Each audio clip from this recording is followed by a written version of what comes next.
ಈ slow heart ರೇಟ್ಗೆ ಕಾರಣಗಳು ಯಾವುದಿಲ್ಲ ಡಾಕ್ಟರ್ ಹಾಗಾದ್ರೆ? ಸ್ಲೋ ಹಾರ್ಟ್ ರೇಟ್ ಒಂದು ಫಿಸಿಯಲಾಜಿಕಲ್ ಕಾಸಸ್, ಒಂದು ಎಕ್ಸ್ಟ್ರೀಮ್ಲಿ ಫಿಟ್ ಇಂಡಿವಿಜುವಲ್ಸಲ್ಲೂ ಹಾರ್ಟ್ ರೇಟ್ ಕಡಿಮೆ ಇರ್ಬೋದು. ದೆನ್ ಪೆಥಾಲಜಿಕಲ್ ಕಾಸಸ್ ಅಂದರೆ ಥೈರಾಯ್ಡ್ ಪ್ರಾಬ್ಲಮ್ಮು, ಥೈರಾಯ್ಡ್ ಸರಿ ಕೆಲಸ ಮಾಡ್ತಿಲ್ಲ, ಥೈರಾಯ್ಡ್ ಕೆಲಸ ಮಾಡ್ತಿಲ್ಲ ಅಂದರೆ ಹಾರ್ಟ್ ರೇಟ್ ಕಡಿಮೆ ಆಗುತ್ತೆ. ಇನ್ನು ಕೆಲವು ಇಲೆಕ್ಟ್ರೈಟ್ ಇಂಬ್ಯಾಲೆನ್ಸಸ್ ಅಂದರೆ ಪೊಟ್ಯಾಷಿಯಮ್ ಲೆವೆಲ್ಲು, ಬ್ಲಡ್ಡಲ್ಲಿ ಪೊಟ್ಯಾಷಿಯಮ್ ಅಂತ ಒಂದು ಲವಣಾಂಶ ಇದೆ, ಅದರದ್ದು ಲೆವೆಲ್ ಏರ್ಪೇರ್ ಆದರೂ ಹಾರ್ಟ್ ರೇಟ್ ಕಡಿಮೆ ಆಗುತ್ತೆ. ಇನ್ನು ಕಾಸಸ್ ಇನ್ ದ ಹಾರ್ಟಲ್ಲಿ ಏನಾಗುತ್ತೆ ಅಂದರೆ, ಒಂದು ಹಾರ್ಟ್ ಅಟ್ಯಾಕ್ ಆದರೂ ಕೆಲವು ಸತಿ ಹಾರ್ಟ್ ರೇಟ್ ಕಡಿಮೆ ಆಗುತ್ತೆ.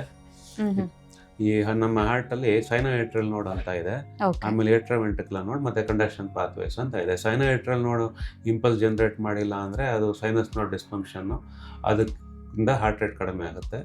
ಇಲ್ಲ ಸೈನಸ್ ನೋಡಿಂದ ಏಟ್ರೋವೆಂಟ್ರಿಕ್ಯುಲರ್ ನೋಡು ಮತ್ತು ಕಂಡಕ್ಷನ್ ಪಾತ್ವೇಸ್ಗೆ ಇಂಪಲ್ಸ್ ಕಂಡಕ್ಟ್ ಆಗಿಲ್ಲ ಅಂದರೂ ಹಾರ್ಟ್ ರೇಟು ಕಡಿಮೆ ಆಗುತ್ತೆ.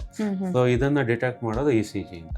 ಅದಕ್ಕೆ ಇ ಸಿ ಜಿಯಲ್ಲಿ ನಮ್ಗೆ ಕನ್ಫರ್ಮ್ ಆದಮೇಲೆ ಅದ್ರ ಪ್ರಕಾರ ಟ್ರೀಟ್ಮೆಂಟ್ ಹೇಳ್ತಾರೆ.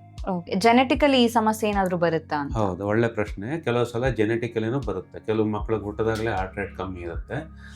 ಅದರಲ್ಲಿ ಕೆಲವರು they will be totally all right, symptomatic ಇರ್ತಾರೆ, ಅವ್ರಿಗೆ ಏನೂ ಸಿಂಪ್ಟಮ್ಸ್ ಇರೋದಿಲ್ಲ, ತಲೆ ತಿರುಗೋದು, ಜ್ಞಾನ ತಪ್ಪೋದು ಅಂಥದ್ದೇನೂ ಆಗಲ್ಲ, ಬಿ ಪಿ ಎಲ್ಲ ಚೆನ್ನಾಗೇ ಇರುತ್ತೆ. ಅಂಥವ್ರಿಗೇನು ನಾವು ಅಡ್ವೈಸ್ ಮಾಡೋದಿಲ್ಲ, ಜಸ್ಟ್ ಅಬ್ಸರ್ವೇಷನ್ ಮಾಡ್ತಿರ್ತೀವಿ, ರೆಗ್ಯುಲರ್ ಬಂದು ತೋರಿಸ್ಕೊಂಡು ಹೋಗೋಕೆ ಹೇಳ್ತಿರ್ತೀವಿ. ಕೆಲವ್ರದ್ದು ಹಾರ್ಟ್ ರೇಟ್ ತುಂಬ ಕಮ್ಮಿ ಆದ್ರ ಜೊತೆಗೆ ಸಿಂಪ್ಟಮ್ಸ್ ಅಂದರೆ ತಲೆ ತಿರುಗೋದು, ಜ್ಞಾನ ತಪ್ಪೋದು, ಸುಸ್ತಾಗೋದು, ಹಾರ್ಟ್ ಬೀಟ್ ಕಡಿಮೆ ಆಗೋದ್ರಿಂದ ಹಾರ್ಟ್ ವೀಕ್ ಆಗೋದು, ಹಾರ್ಟ್ ಫೇಲಿಯರ್ ಆಗೋದು, ಇದೆಲ್ಲ ಇರುತ್ತೆ. ಇಂಥವ್ರಿಗೆ ನಾವು ಫರ್ದರ್ ಟ್ರೀಟ್ಮೆಂಟ್ಗಳು ಹೇಳ್ತೇವೆ.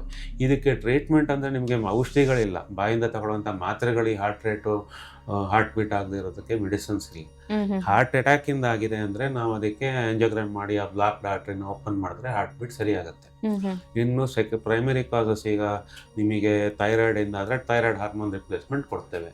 ಇಲೆಕ್ಟ್ರೈಟ್ ಇಂಬ್ಯಾಲೆನ್ಸ್, ಪೊಟ್ಯಾಷಿಯಮ್ ಲೆವೆಲ್ ಏರ್ಪೇರಿಂದ ಆದರೆ ಪೊಟ್ಯಾಷಿಯಮ್ ಕರೆಕ್ಷನ್ ಮಾಡ್ತೇವೆ, ಆಗ ಅದು ಹಾರ್ಟ್ ಬೀಟ್ ನಾರ್ಮಲ್ ಆಗುತ್ತೆ. ಈಗ ಪೊಟ್ಯಾಷಿಯಮ್ ಲೆವೆಲ್ ನಾರ್ಮಲಿ ಎಲ್ಲರದು 3 to 5 ಮಿಲಿಮೋಲ್ಸ್ ಪರ್ ಲೀಟರ್ ಇರುತ್ತೆ. ಸೊ ಈಗ ಅದು 6 ಮೇಲೆ ಹೋಗ್ಬಿಟ್ರೆ ಹಾರ್ಟ್ ಬೀಟಿಂಗ್ ಆಗೋದಿಲ್ಲ. ಹಾಗಿದ್ದಾಗ ಪೊಟ್ಯಾಷಿಯಮ್ ಕಡಿಮೆ ಮಾಡೋಕ್ಕೆ ಕೆಲವು ಮೆಡಿಸಿನ್ಸ್ ಎಲ್ಲ ಕೊಟ್ಟು ಅದನ್ನು ಕರೆಕ್ಟ್ ಮಾಡ್ತಾರೆ. ಸೊ ಇದು ಜನರಲ್ ಮೆಜರ್ಸು.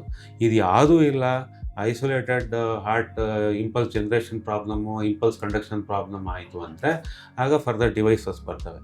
ಡಿವೈಸಸ್ಸಲ್ಲಿ ಅದು devices depending on the type of disturbance ನಾವು ಡಿವೈಸಸ್ ಅಡ್ವೈಸ್ ಮಾಡ್ತೇವೆ.